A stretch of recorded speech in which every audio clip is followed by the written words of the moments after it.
Proses pembentukan urin pada manusia.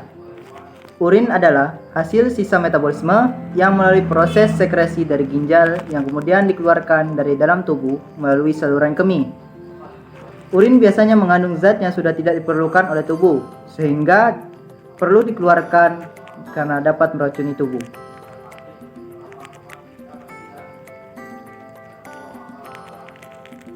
Proses pembentukan urin terbagi menjadi 3, yaitu filtrasi atau penyaringan, reabsorpsi atau penyerapan kembali, dan augmentasi atau sekresi pengumpulan. Filtrasi atau penyaringan. Proses pembentukan urin yang satu ini dilakukan dengan bantuan dari ginjal. Setiap ginjal mempunyai sekitar 1 juta nefron, yaitu tempat pembentukan urin. Proses penyaringan darah pun dimulai di ginjal. Darah yang mengandung zat sisa metabolisme akan disaring.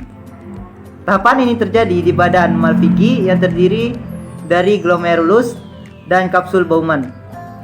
Yang kedua, ada reabsorpsi.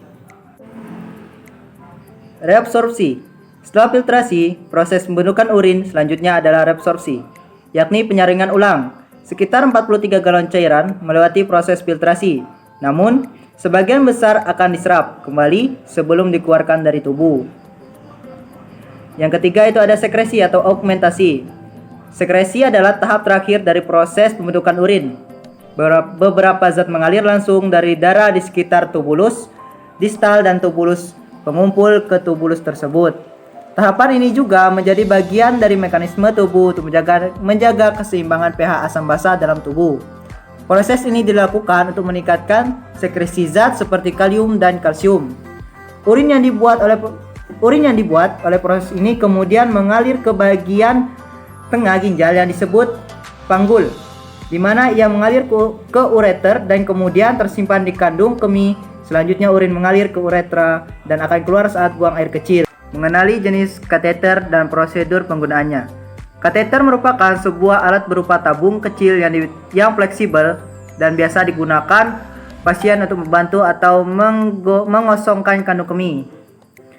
Pemasangan alat ini khusus untuk pasien yang tidak mampu buang air kecil sendiri dengan normal. Kondisi tertentu yang memerlukan kateter.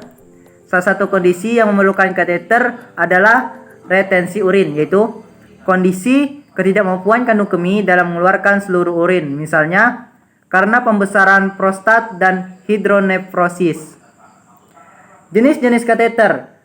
Jenis kateter itu terbagi menjadi 3. Yang pertama itu ada intermittent kateter. Kateter ini digunakan apabila Anda memerlukan kateter untuk sementara. Yang kedua itu ada indwelling kateter. Jenis kateter ini hampir sama dengan intermittent catheter yang ditujukan untuk pemakaian sementara waktu.